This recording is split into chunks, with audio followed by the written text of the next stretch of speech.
और आज भारतीय जनता पार्टी के द्वारा जो आंदोलन चल रहा था आज स्थगित किया गया है और प्रदेश के पूर्व मुख्यमंत्री और प्रदेश के भारतीय जनता पार्टी के अध्यक्ष और सांसद भी पहुंचे हुए थे।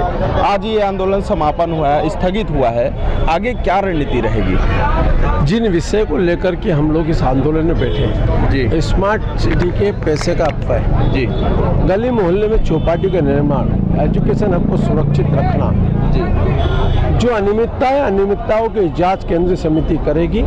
लेकिन जिस प्रकार से इन्होंने पैसे की बंदरबाट जी और नीचे स्तर पर जो भ्रष्टाचार है और जो स्मार्ट सिटी का स्वरूप इस शहर के अंदर होना चाहिए था, उसके विपरीत जाके ये काम कर रहे हैं। इस आंदोलन को लेकर हम जन जन तक जाएंगे, हम पदयात्रा भी करेंगे, नुक्कड़ नाटक भी करेंगे, चौराहे पर नुक्कड़ सभा भी करेंगे और ये आंदोलन जारी रहेगा। हम इसमें किसी प्रकार से पीछे हटने वाले नहीं। कोर्ट में भी हम लड़ रहे, न्यायपालिका से पूरा विश्वास है, वहाँ से हमें राहत मिलेगी। ये छत्तीसगढ़ की जनता का और खास करके एजुकेशन सेक्टर में जिस प्रकार से कांग्रेस पार्टी योजनाबद्ध तरीके से इस शहर को बर्बाद करने के लिए काम कर रही है, हम उसके लिए जनता के बीच में जाएंगे। क्योंकि 4 साल में इन्होंने कुछ नहीं किया, एक सिंगल काम ऐसा नहीं जिसको उन्होंने किया है। लेकिन क्या है, सिर्फ बर्बाद, पैसे का अपव्यय, आपस में अपने लोगों को मोबिलाइज करना, इसके विरोध में अब जन जन तक हम आंदोलन लेके जा रहे हैं। प्रदेश में आने वाले समय में चुनाव हैं और रायपुर में भी जो चुनाव का जो माहौल है वो गर्माता जा रहा है। पार्टियां तैयारी करना शुरू कर दी है। क्या विशेष मुद्दा रहेगा चुनाव का? हमारा पहले और आज एक ही मुद्दा, शहर का इंफ्रास्ट्रक्चर डेवलपमेंट। जी, व्यक्ति से लेना ना देना, ये शहर आपका अपना आओ, इसे सुंदर बनाए, स्वच्छ बनाए, व्यवस्थित बसाए, ये हमारा उद्देश्य है। और चुनाव के समय आएगा जी। अभी जो शहर को बर्बाद कर रहे हैं, ये बंदरबाट कर रहे हैं इस शहर के अंदर, पहले उनसे लड़ ले, उसके अंदर चुनाव में देखेंगे क्या होगा। ये थे हमारे साथ पूर्व मंत्री राजेश मूणत जी, जिन्होंने अनिश्चितकालीन धरना दिया और चौपाटी और यूथ हब में जिस तरह के माहौल भविष्य में पैदा होते उसे रोकने के लिए वो जो है वो प्रदर्शन कर रहे थे, जिसमें प्रदेश भर के और जिला भर के जितने भी भारतीय जनता पार्टी के जो सदस्य हैं, युवा मोर्चा के सदस्य हैं, मंडल अध्यक्ष के जो सदस्य हैं, भारतीय युवा महिला मोर्चा के, तमाम लोग जो हैं 11 दिनों तक यहाँ पर इस धरना में शामिल हुए, सभी उपस्थित हुए। और आज जो है नारियल पानी पिलाकर जो है पूर्व मुख्यमंत्री डॉक्टर रमन सिंह ने इस धरना स्थल में इस आंदोलन को यहीं पर स्थगित करने के लिए कहा है। और आज आंदोलन स्थगित हुआ और भारतीय जनता पार्टी ने ये बात भी कही है कि लगातार, क्योंकि आने वाले समय में चुनाव भी है, चुनाव तो दूसरा मुद्दा है, लेकिन जिस तरह से राजधानी रायपुर में भ्रष्टाचार हो रहे हैं, प्रदेश में भ्रष्टाचार हो रहे हैं, उसके विरोध में भारतीय जनता पार्टी हर जगह धरना देगी, धरना स्थल बनाएगी और वहां पर जो है पुरजोर सरकार का विरोध करेगी और सत्ता में आते ही ऐसे भ्रष्टाचारियों को साफ करने की बात जो है भारतीय जनता पार्टी के द्वारा कहा गया है।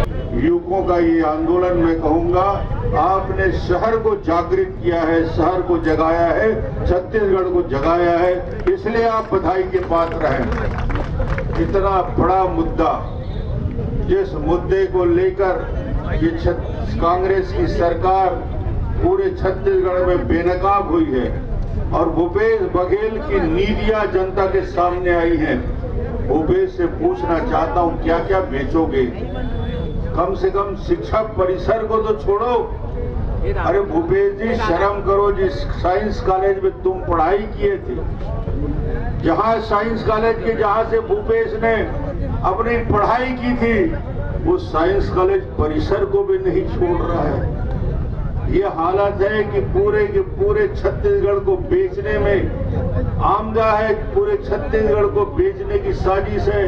हमारी शिक्षा परिसर, जहाँ लड़के पढ़ते हैं, लड़कियां पढ़ती हैं, इतना शानदार लाइब्रेरी बना हुआ है, एजुकेशन हब है ये पूरा, संस्कृत महाविद्यालय, विज्ञान महाविद्यालय से लेकर NIT से लेकर इतना बड़ा परिसर, जिसको बर्बाद करने में लगे हुए हो।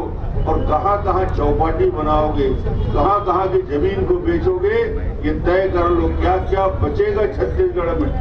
पूरे छत्तीसगढ़ का सौदा करने वाले भूपेश बघेल शराब माफिया को सह देने वाले, रेत माफिया को सह देने वाले, और तो और कोयले में 25 रुपया प्रति टन दलाली देने वाले भूपेश बघेल को शर्म आनी चाहिए कि आज पूरा प्रदेश बदनाम हो चुका है।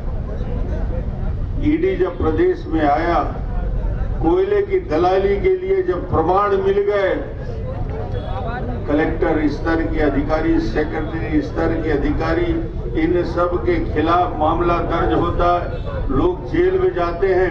ये स्थिति हिंदुस्तान में और कहीं नहीं होगा कि पूरा का पूरा तंत्र भ्रष्टाचार में लिपटा हुआ है, पूरा तंत्र भ्रष्टाचार में लगा हुआ है। और इस परिसर में जहां खड़े होकर, जहां रात और दिन जगकर मेरे युवा साथियों ने, मेरे भाइयों और बहनों ने जो आंदोलन किया, वो सरकार को जगाने के लिए है, चेतावनी है। ये सिर्फ केंद्रीय मंत्री से जांच का आश्वासन मिला है।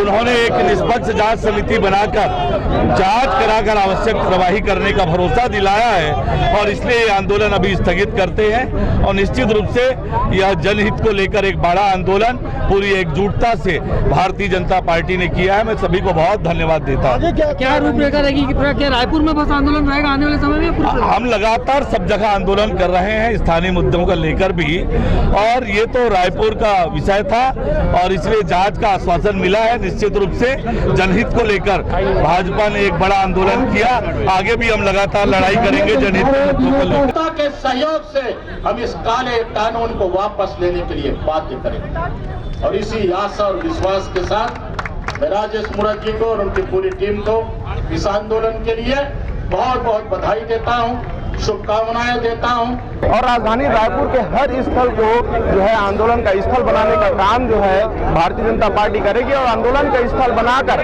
वहां के लोगों को जो है लगातार जो है पूरी जानकारी देंगे। किस तरह से प्रदेश में भ्रष्टाचार चल रहा है उसके बारे में लोगों को जानकारी देने की बात जो है कही जा रही। तो इस प्रकार से एक बड़ा आंदोलन जो है 11 दिन तक चला, अनिश्चितकालीन ये आंदोलन था।